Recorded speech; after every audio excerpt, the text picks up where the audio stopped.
join us. So I am Andrea Hazzard, and I am the farmer at Hazzard Free Farm. I am the owner and operator. I do all of the growing and milling. I do some of the repairs on the equipment. And I got interested in gardening from a young age. I grew up on a diversified conventional farm. I was a 4-H kid. And I fell into seed saving through my passion for prairie, and that just kind of opened up the door to all things plants, trees, and now animals as well, which I raised sheep and animals in high school. So the thing about farming, and we all know farmers have to get like bigger and bigger and bigger. And I didn't want to have that kind of farm. I didn't want to have to use chemicals. I wanted to be as independent as I could be, down to saving my own seed. So the grains that you're eating today, many of them are seed that I save from year to year. All the corn, the marquee wheat, the Blue Hill wheat, and the rye is a new one for me. So this will be my first year replanting it, along with my oats and popcorn to some degree. What else? Just lots and lots of seeds. So when we think about wine, we talk about like the taste of the land that it comes from, and if I'm pronouncing it right, terroir. So you'll get that a little bit with the grain. And the marquee in particular was grown in Illinois at the turn of the century and up into Canada, and it was a very popular grain. The Blue Hill actually was a gift from a chef to me. He was coming from New York. He was at Stone Barn Center for Sustainable Ag, and Blue Hill, I think it's Blue Hill Restaurant, where Dan Barber does a lot of work. And so he gave me some samples of winter wheats, and I grew them out, and this was the one that made it. It was the tough one. And I, of course, lost the names in the chaos of the farm, so I just call it Blue Hill. And it is a winter wheat. And the protein in it is a little bit less. It runs between 10 and 12, whereas the marquee will run all the way up to 14 as a hard wheat. And then the soft wheat is a more just classical soft wheat. Trying to think what else. I can sift all the way to 00, which is pastry flour, but the mill that I have currently, it's a stone mill. It's not really made to produce that type of flour for pasta making, but we have done fine grinds and fine siftings, and we have made homemade pasta with all the different types of grain. I would love to say that I baked some of the things, but I am not a baker. My grandmother taught me how to make pie crust perfectly, and her cornbread recipe. And so the cornbread that you'll have tonight is from her recipe.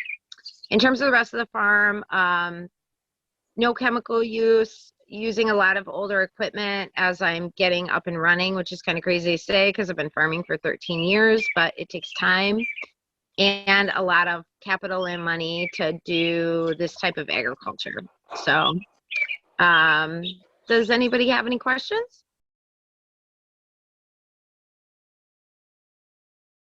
I'm from Seward, Illinois, so I'm not far from you guys. I'm just a county. I'm over in Winnebago County.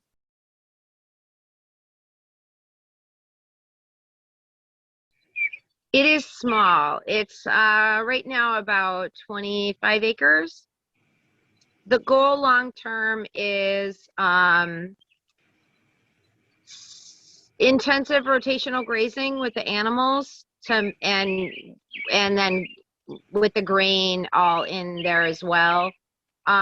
Using more cover crops. I'm getting really interested in underseeding the grain with clover, so that we're having a lot of issues with planting timing in the spring. It's getting wetter. Planting windows are like getting shorter and shorter and shorter. And so one of the dirty secrets of sustainable ag is that we make a lot of passes across the field, way more than a conventional farmer would. And so we're using a lot of oil and gasoline, wear and tear on our equipment. And so that's one of the problems that we're kind of collectively trying to overcome. And using animals might be part of that.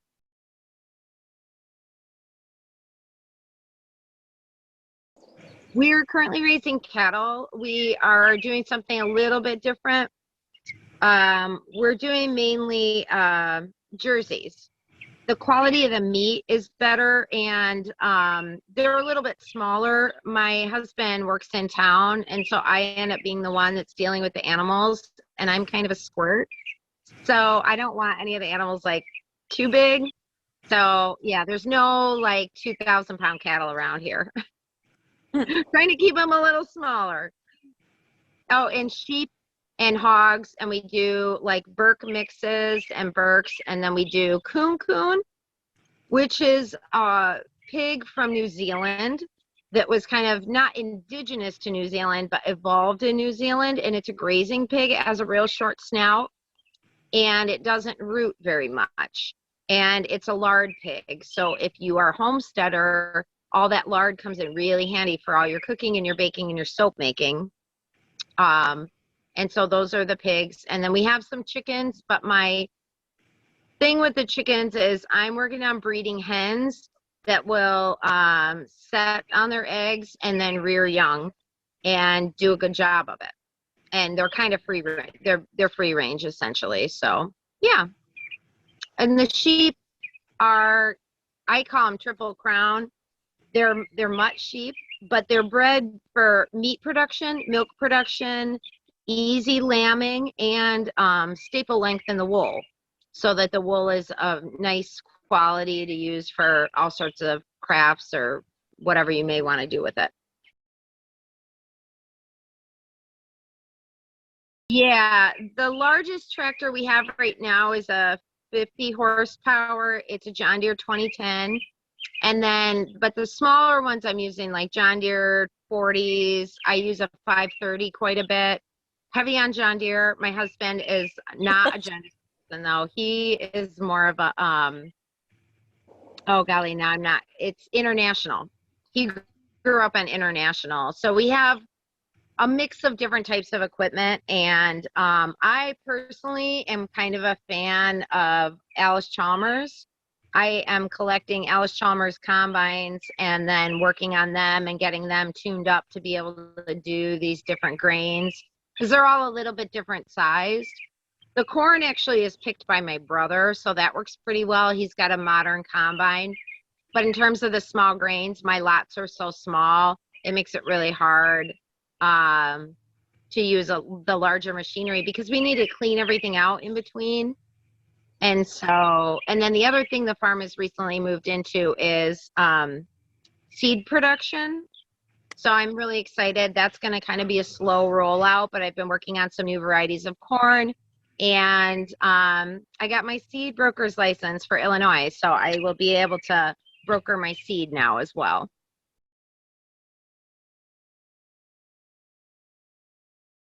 Oh, yeah, probably. I mean, I am employed full-time at the farm.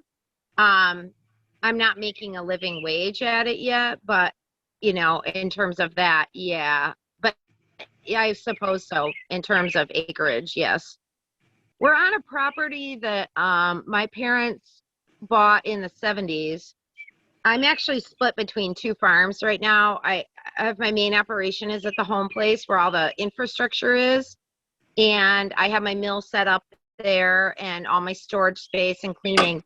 But ultimately, I'm moving the farm up to the farm where we're at right now, which is where I live.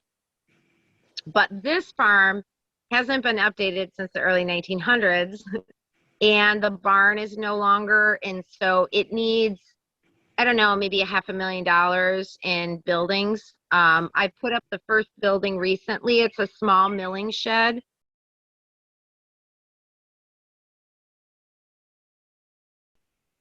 It is core to everything I'm doing. So I wanted to farm and I went to college for agriculture, but in terms of like coming back to the family farm, it wasn't in the cards. And I ended up parlaying into, my life has just been a series of coincidences, and they just like kind of bumper me wherever I'm supposed to be going. So the coincidence that happened in college is I bumped into a woman that had just retired, gone back to college, and gotten a degree in native landscaping. And she had bought some acreage and wanted to work that acreage with no, like hand saws. So I started getting interested in native landscapes from her. I had the background in farming and gardening from my mom and my grandma and my family. And then it just sort of went from there. And so I also have a degree in forestry. So when you start looking at the arc of all the work I've done in my life, I am kind of in a unique position because I have a deep knowledge of native plants and the role that they play. And the main goal here is to match up the food production plants with the native plants in terms of the space that they're holding. So like a wild plum in nature needs to hold the same place as like a plum tree in our system. And we just have to mimic nature to the tune of, as good as she's doing it, in order to kind of get the ball rolling backward in terms of loss of diversity, plants, animals going extinct, all that kind of thing. And so it's really core to everything that I'm doing is trying to work with the plants, work with nature. It's amazing the progress I've made with the corn over just these 7-8 years I've been working with it. It is heirloom. It does not yield as heavily as modern corn, but quite frankly, we produce way more corn in this country than what we know what to do with, which is part of the reason the price is low. And it's just fascinating watching it's a symphony of players out there, of the bugs and the soil and the sun and the wind and the rain. And, even like how wet is the field? What is is it a steep hill? Is it rocky? All these different things are coming into play, and it's fascinating.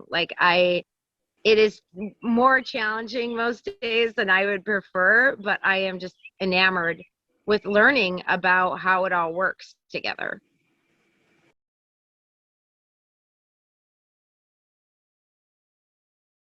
Well, I did work actually at Extension 2009 to 2011. I was the local food systems coordinator for Winnebago and Stevenson County, basically a little bit into Boone.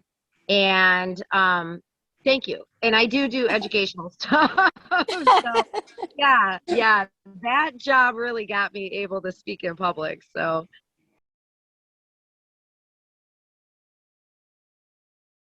I would assume so. Yeah, it just seems like,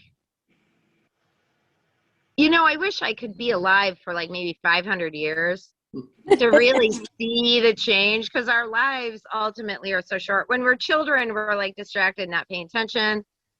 So I wouldn't really start paying attention until I got into college and really got into my classwork.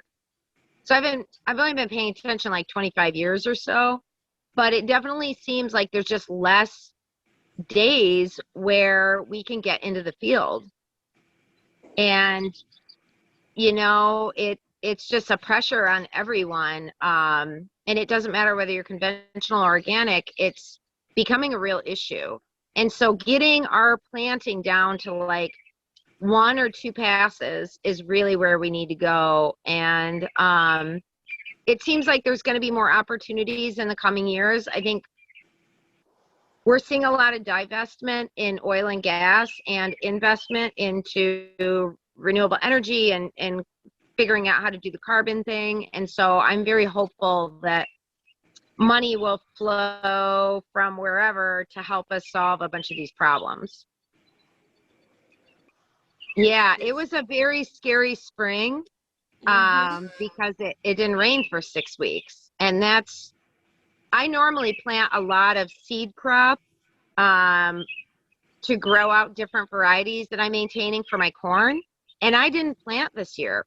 I just said there's no point because by the time it started raining, it was too late to get them in. They're, 100-day varieties and it just wasn't going to work. And so that kind of got stuck on the back burner this year, but it got me to thinking about something. I was like, all these months where it hasn't been raining, every farmer that has drainage tile on his farm, there's probably water running out of that drainage tile. So maybe what we need to do is we need to reverse how we think about drainage tile. We need to close the drainage tile and then open them when we need them, rather than leaving them open all the time and then closing them when it's too late. Like when the drought's already hit, it's too late. You've already drained tens of thousands of gallons off your land. So I think maybe there might be room there for us to experiment with like cheap ways to turn off drainage tiles and turn them back on. Or, I mean, I've heard of farmers saying like, well, we put a basketball in there and inflated it. And so it closed off that drainage tile. So there, I don't know. I just have been, we need some really cheap answers. We need some easy answers because some of the answers to these problems are going to be really expensive. And we need all the ideas on board. And I feel like we need everyone from the homeowner to the, international corporation. We're going to have to figure it out. But I am hopeful. And I think at the end of it, our quality of life might be better. So I am excited about the opportunity to get to, solve these problems. So the number one here is the Blue Hill Hard Winter Rustic Grind Wheat Flour. I'm not sure what the difference between rustic grind and traditional grind is. Maybe Andrea can illuminate us there. Yeah, the rustic grind is a little coarser and it's going to have more bran in it. And technically it's sifted through a cloth, as we call them, 18 holes per square inch. And then the traditional grind is a little finer, and that's 30 holes per square inch. Okay, this is the only rustic grind that's in this group of 5 grains tonight. I did notice it was a little grittier when I was baking with it. I think that it's the sweetest of these 4 wheats. It really brings out the honey in the bread. So if you pop that in your mouth, you can taste the sweetness. It has a really nice crumb to it. This one slices really well, I have found. It's a nice breakfast toast kind of bread, I think. It's really good with peanut butter or even a little butter and honey. And the number 2 is the Marquee Heirloom Hard Red Spring Traditional Grind Wheat Flour. They're a mouthful. This one I think is a little softer once it's baked up than the Blue Hill, which probably is that traditional grind, I would think. And I don't know if Andrea has anything specific to say about this one. I'll just let you guys do it. Okay. Yeah, it's definitely not as coarse. Right. And it's not as sweet. Right, it doesn't have the flavor that the first one did. I think it almost has a little bit of a bitter flavor to it. But I like this one better with savory things like sandwiches, like a ham sandwich or something like that. Very good. Mm-hmm. Mm-hmm. All right, now number 3 is the soft red winter. So this one was a really light flour. It's like when I had all the bags lined up on the counter, it was the lightest in color. It looked almost more like a bag of flour you would buy at the store. And it makes a really nice soft roll. I've used this one for hamburger rolls. It worked really well for that. Ooh, it is nice and springy. Mm-hmm. And I think it has the lightest flavor of any of these wheat flours. I don't know if Andrea has anything specific to say about it. Yeah, the soft wheat is used traditionally for cakes and cookies. It has very little protein, and the way I explain it to people is you use those hard wheats like that marquee. If you're building a building, you have to have the structure of the building, so you're going to have like your steel girders and all that, and that creates the size of the loaf. But the interior part, like the furnishings, that's that soft wheat. So when you cut them together, that's what makes like a nice bread flour, because it brings both of those tastes in. And yeah, the soft wheat is much lighter. The bran does not, most of the bran comes out of the soft wheat. It's just the nature of the beast. So there never is much in there, and it's mainly starch and carb. So you'd use it for pie crust? Yeah, definitely. Yeah, I could see that. And I like to use it for hamburger rolls. Now, the number 4 is the rye flour, which usually when you use a rye flour, you would add things like caraway, and you would add, you know, what you would expect to be in a rye loaf. But this is just rye flour. So this is, it's a little gummier. And I can smell the rye part of it, Mm-hmm. but my brain says it should have something else with it, just because that's what we're used to. Right. The caraway. Yeah. Mhm. Very moist. Mm-hmm. This one I had to knead a lot. It needed a lot of kneading.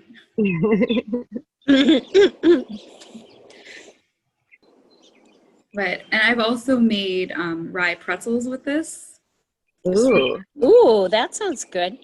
and those were good. But you have Did to you have have- something to mix in with this one. You need like a all-purpose flour or a sprouted flour. So you have another flour in this bread, or is this just the rye bread?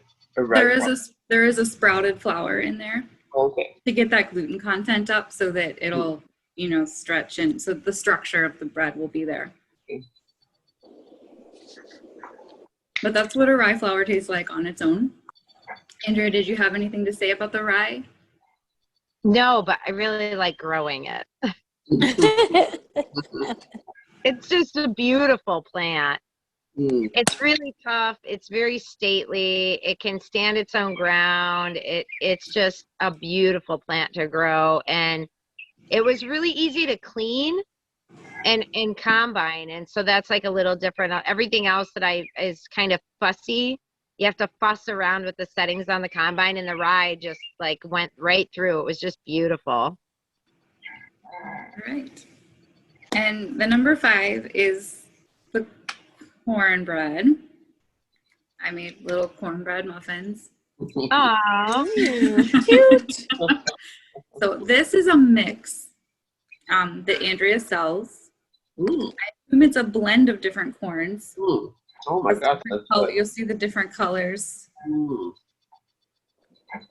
And it's just a mix that you add a little bit of buttermilk and eggs and oil to, and then you just mix it up and bake it up. And it's really sweet. Yeah, it does have a nice sweet. Nice crunch that- too. Mhm. What's the sweet come from? There is some sugar. Yeah, there is sugar in it. There's a half a cup of sugar, and I actually buy the sugar at Aldi, and it's Morena pure cane sugar, and it's GMO free and bone char free, and the quality is excellent. And I like the whole, that sugar thing was like one of those things. I fussed around with a lot of different types of sugar trying to get the right one, and that was it. And then the balance with this, I actually personally prefer a little bit more tooth to it, but I like the way it turns out. And then we use whatever we have on hand, so whatever's freshest, we just use that to make the mixes. And then there's no wheat in this mix. It's gluten-free. Oh yeah. Is it just one kind of corn, or is it more? It's usually 2 different kinds, and it's 2 Oh. different grists.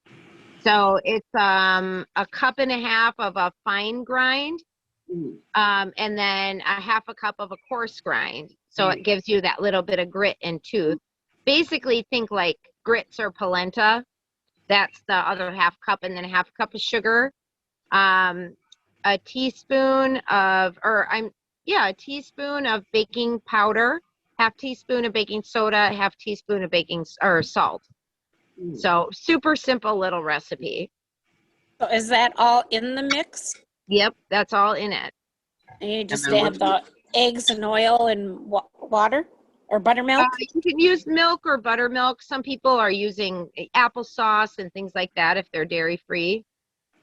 So this one that we have here, it's looking like there's some blue corn in it. Yeah, it may be. When you're kneading, you're like activating the gluten basically. So as you're activating the gluten, you're getting, you pull it and you see those strands that just go all, they don't break. Mm-hmm. Because you want the gluten to be a nice strong support for your bread. So the rye flour is very low in gluten and the proteins. So you have to just knead it to activate the growth. It's harder to activate the protein in the bread. You cut that rye with some of the that marquee. That would give you some of that gluten, that stretchiness that you're looking for in terms of, giving it structure and so on and so forth. And I don't know if you'd want to just do 50-50 and go from there, changing it up. And the term we were talking about earlier, the absorption rate, it's hydration. I'm like, it's hydration, how each flour hydrates. Yeah, there are a lot of different tests that, like, if you end up working with a big bakery, they want you to have your wheat sent out and have all these panel tests done and falling numbers and the hydration and this and that and the other. It's quite the ordeal. And I kind of bake by feel.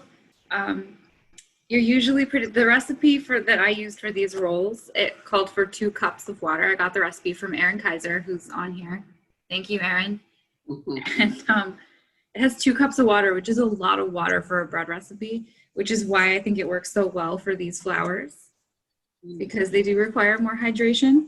We're going to try to do some open houses and things as we go forward. So I'll be letting Erin know. So if you're following along on the Joe Davies page or however you get your information, you can look there. And we're getting excited about opening the farm up again and having visitors come and see us. Thank you for coming. Thank you for tasting with us. And I'm going to end the meeting here if no one has any other questions.